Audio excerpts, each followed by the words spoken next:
மாற்றமிழ் traders அனைவருக்கும் வணக்கம். இந்திய சந்தையில் குளோசிங் குழப்பம்.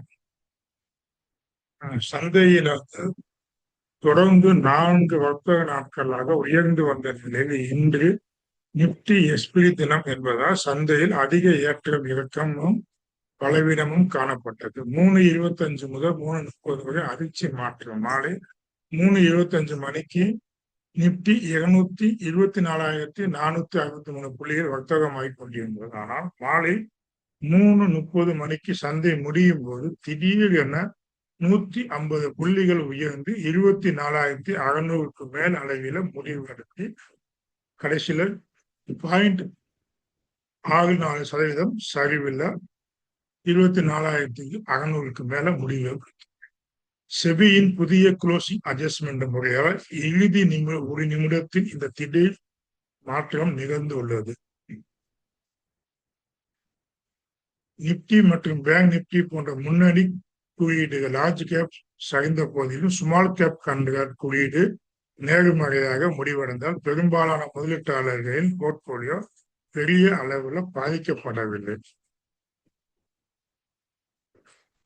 ஆசிய சந்தைகளை மீட்சி. தென்கொரியா, ஜப்பான் மற்றும் சீனா போன்ற நாடுகளில் ஏஐ சார்ந்த பங்கு இன்று மீட்சியை அடைந்தன.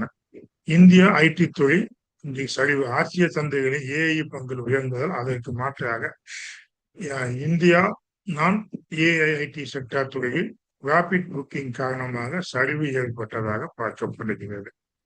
அமெரிக்கா சந்தை டவுன் ஜோன்ஸ் மற்றும் நாஸ்டாக் ஃபியூச்சர்ஸ் நேர்மறையான வர்த்தகத்தை இருக்கு. அமெரிக்கா சந்தை நல்ல தொடக்கத்தை கொடுக்கும் என எதிர்பார்க்கப்படுகிறது. சந்தை சரிவுக்கான முக்கியமான 5 காரியங்கள். ராபிட் புக்கிங் கடந்த 4 நாட்களாக தொடர் ஏற்றத்தை கண்டதால் முதலீட்டாளர்கள் லாபத்தை வெளியே எடுத்தனர். அப்புறம் எக்ஸ்பிரி டேனால ஏற்ற இறக்கம் இருக்கிறதுனால அது ஒரு காரணம். அப்புறம் கச்சா எண்ணெய் விலை க்ரூட் ஆயில் பிரைஸ் பிரெண்ட் கச்சா எண்ணெய் விலை திடீரென பேரலுக்கு 86 உயர்ந்து பின்னர் $86 உயர்ந்து பின்னர் $83.91 குறைந்த போதிலும் இந்திய சந்தைக்கு அது எதிர்மறை அர்த்தத்தை கொடுத்தது. 4வது, வங்கித்துறையில் வர்த்தக தொடக்கத்திலிருந்தே வங்கி பங்குகள் சரிவை கண்டன. அப்புறம் Jio political tension. Iran America இடையே வர்த்தக வார்த்தை போர்கள் சந்தையில் நிச்சயமற்ற தன்மையை உருவாக்கின. டொனால்டு டிரம்பின் அமெரிக்க அதிபர் டொனால்டு டிரம்ப் ஈரானுடன் பேச்சுவார்த்தை நடந்து வருகிறது. ஸ்டேட் ஆஃப் காமர்ஸ் கடல் வழிப்பாதை செவ்வாய்க்கிழமை முதல் மீண்டும் திறக்கப்படலாம் என்று தெரிவித்தார். மேலும் ஒப்பந்தத்தை எட்டுவதற்கு ஈரானுக்கு இதுவே கடைசி வாய்ப்பு என்று எச்சரித்தார். ஈரானின் மறுப்பு. டிரம்பின் கோரிக்கையை ஈரான் உடனடியாக நிராகரித்தது. ஸ்டேட் ஆஃப் காமர்ஸ் பாதை தொடர்பாக தங்கள் ஓமன் நாட்டுடன் மட்டுமே பேச்சுவார்த்தை நடத்துவோம் என்று அமெரிக்காவுடன் அல்ல என்று தெளிவுபடுத்தி இதவே திருப்பி அவங்க சொல்லுவாங்க, இவங்க திருப்பி சொல்லிட்டே வராங்க. நம்ம சின்ன பிள்ளை கதை மாதிரி இருக்கு. இந்த கார்மூஸ் பகுதியின எல்லைகளை ஈரானும் ஓமனும் பகிர்ந்து கொள்ளுகின்றனர். இரு நாடுகளுக்கும் இடையே நேரடி தாக்குதல் எதுவும் நடக்காதவரை சந்தையில் பாதுகாப்பான வரம்பிற்குள்ளேயே இருக்க வாய்ப்பு உள்ளது.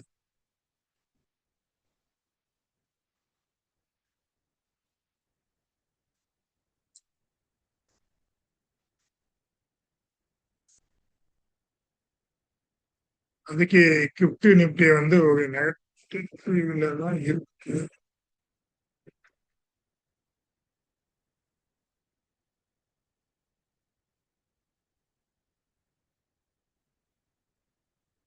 கிப்ட் நிப்டி சரிவு போக்கை கருத்தில் கொண்டு சந்தை எதிர்மறையாகவோ இல்ல பிளாட்டாகவோ தொடங்குவதற்கு வாய்ப்புகள் உள்ளன.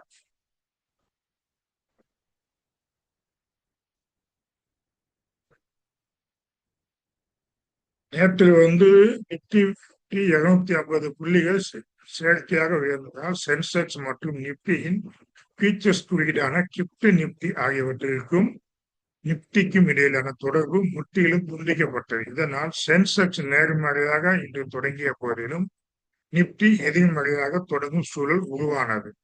முறைகேடுகளை தவிர்க்கும் முயற்சி தோல்வி. விலைகளை கையாளுவதை தவிர்க்க கொண்டு வரப்பட்ட நடைமுறை சந்தையில் பெரிய குழப்பத்தை ஏற்படுத்தியுள்ளது. என்எஸ்சி அமைப்பு இதை பத்தி எதுவுமே தெளிவுரை வழங்காதது முதலீட்டாளர்கள் மத்தியில் இந்திய சந்தையின் தொழில்நுட்ப கட்டமைப்பு மீது உள்ள நம்பிக்கையை கொடுக்கலாம் என்று வல்லுநர்கள் எல்லாமே கருதுகிறார்கள்.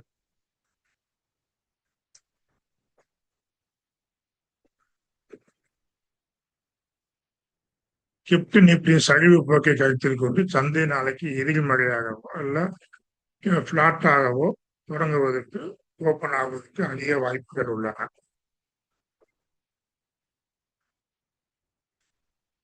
வந்து ஆல்கைன் அமீன்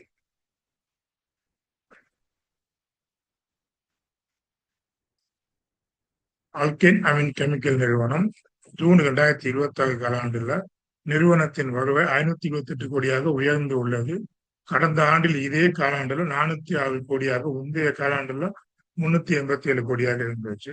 ஆப்ரேட்டிங் மார்ஜினும் கடந்த சில ஆண்டுகளாக ரஷ்யாவுக்கு பாதிக்கப்பட்ட கெமிக்கல் துறையின் லாப வரம்பு 18 19% 25% விரிவடைந்து உயர்ந்து உள்ளது. நெட் ப்ராஃபிட் நிகர லாபம் 90% அதிகமாக உயர்ந்து 95 கோடியை எட்டியுள்ளது. கடந்த ஆண்டுல 49 கோடி. இத்துறை கடந்த 5 வருடமா உச்சத்தில இருந்து லைஃப் டைம் கையிலிருந்து 50% கீழே இந்த பங்கு சரிவில் உள்ளதால் வரவிருக்கும் ஆண்டுகளில் கெமிக்கல் துறையானது மிகவும் வேகமாக மீண்டு வர வாய்ப்பு உள்ளது. பிடிலைட் இண்டஸ்ட்ரிக்குமே காலாண்டு வருவாய் 4552 கோடியை எட்டியுள்ளது. நல்ல வரலாற்று சாதனையை விட்டுக் கொடுத்திருக்கு. கடந்த ஆண்டு 3753 கோடியாக இருந்தது. அதற்கு முந்தைய காலாண்டுல 3583 கோடி. நெட் ப்ராஃபிட் 26% உயர்ந்தது. நிகர லாபம் 884 கோடியாக உயர்ந்து உள்ளது. கடந்த காலாண்டுல 584 கோடியாக நிகர லாபம் இருந்தது. இந்த ஆண்டு 884 கோடியாக உள்ளது. அதே போல கல்யாண் ஜுவல்லர்ஸுமே சர்வதேச அளவில் தங்க விலை உயர்வு மற்றும் புவிசாக சவாலுக்கு மத்தியில் நிறுவனத்தின் வருவாய் 10,644 கோடியாக உயர்ந்து உள்ளது. கடந்த ஆண்டு குவார்டர் 1ல 7,314 கோடி. நெட் ப்ராஃபிட் காலாண்டு அடிப்படையில் லாபம் சற்று குறைந்து இருந்தாலும் ஆண்டாண்டு அடிப்படையில் 348 கோடியாக உயர்ந்து உள்ளது. கடந்த ஆண்டு 264 கோடியாக உள்ளது.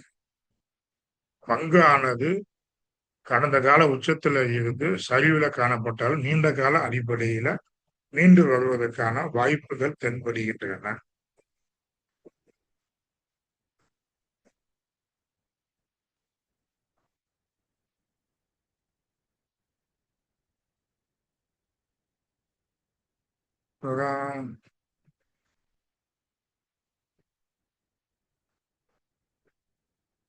தங்கத்துல நம்ம முதலீடு பண்ணிக்கிறது நல்லதுங்க. தென்கொரியால பேங்க் ஆஃப் கொரியா தென்கொரியா பொருளாதார சிக்கலுக்கு பிறகு அந்த நாட்டின் மத்திய வங்கி 13 ஆண்டுகளுக்கு பிறகு முதல் முறையாக நேரடியாக பிசிக்கல் கோல்டு வாங்க தீர்மானித்துள்ளது. மத்திய வங்கி துருக்கி, சிங்கப்பூர் மற்றும் இந்தியா, சீனா, போலந்து, ஜப்பான் போன்ற பெரிய நாடுகளும் தங்கத்தின் இருப்பை வேகமாக உயர்த்தி வருகின்றன. உலகளாவிய கடன் அளவு மற்றும் பாண்ட் வருவாய் உச்சத்தில் இருப்பதால் வரும் ஆண்டுகளில் அரசுகள் பணப்புழக்கத்தை அதிகரிக்க வேண்டிய கட்டாயம் ஏற்படும். மணி சப்ளை, மணி பிரிண்டிங் செய்வாங்க. பண அச்சிடலின் போது பணவீக்கத்திலிருந்து தப்பிக்க உலக நாடுகள் மற்றும் பெரிய முதலீட்டாளர்கள் பாதுகாப்பான முதலீடாக தங்கத்தை நோக்கி செல்வார்கள். இதனால் ஆண்டின் 2ஆம் பாதியில் தங்கத்தின் விலை மீண்டும் உயர வாய்ப்பு உள்ளது. அதனால நம்மளும் இப்பவே தங்கத்தை ETF இதை வாங்கி வச்சுக்கிறது நல்லது. அதே போல கேபிட்டல் மார்க்கெட் எல்லாமே இந்த சரிவுல இருந்துச்சு. எல்லாமே பரிவர்த்தனை வர்த்தக அளவு டேர்னோவர் கடந்த 24 மாதங்களில் இல்லாத அளவுக்கு குறைந்து உள்ளதால் மூலதன சந்தை பங்குகள் மந்தமாக உள்ளன. இந்த நேரத்துல அதை நம்ம வாங்கிக்கிறது மிகவும் நல்லது.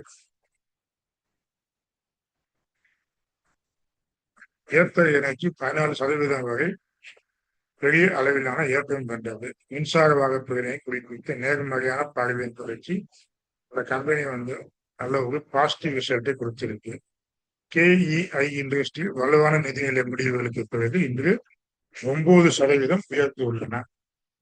கிராஃபைட் இந்தியாவும் நிதி முடிவுகளுக்கு பிறகு 8% உயர்ந்துள்ளது. சிஜி பவரும் 6% உயர்வு. சரிகமாவும் நிதி முடிவுகளுக்கு பிறகு 5% உயர்வு.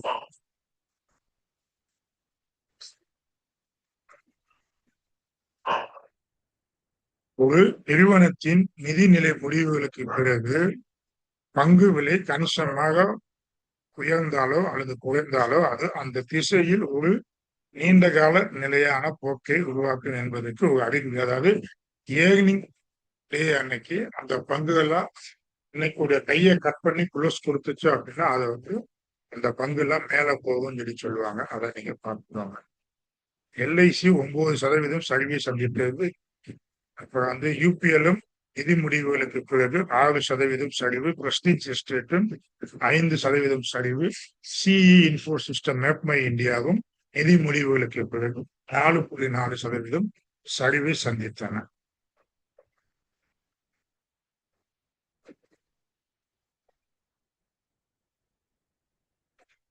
இந்த பங்குச்சந்தையில லார்ஜ் கேப் ஸ்டாக்கள் எல்லாமே நெகட்டிவா இருந்தாலும் ஸ்மால் கேப் பங்குகள் எல்லாமே பாசிட்டிவா இருந்துச்சு. அதே நேரத்துல small cap mid cap movement கொடுத்தாலும் லார்ஜ் கேப்ல எஃப்ஐ வாங்குவதற்காக கொஞ்சம் லார்ஜ் கேப் கன்சல்டேஷன் ஆகலாம். லார்ஜ் கேப் பங்குகள் நல்ல பங்குகளை பார்த்து நீங்க முதலீடு ஆலோசனை பண்ணுமாறு கேட்டுக்கொள்ளப்படுகிறீர்கள். தங்கத்திலையும் முதலீடு கொஞ்சம் கொஞ்சமாக வாங்க ஆரம்பிங்க. பெரிய பெரிய நாடுகள் எல்லாமே தங்கத்துல பிசிகளா வாங்க வைக்க பாக்குறாங்க. அதனால நீங்க கவனமா அதை வாட்ச் பண்ணிக்கிட்டு அட்வைஸை கேட்டுக்கிட்டு நீங்க முடிவு. வாழ்க வளத்துடன். இந்த வீடியோ உங்களுக்கு உபயோகமா இருந்துச்சுன்னா லைக் பண்ணுங்க. ஏதாவது ஒரு கமெண்ட்டை போட்டு விட்டுருங்க. வாழ்க வளத்துடன்.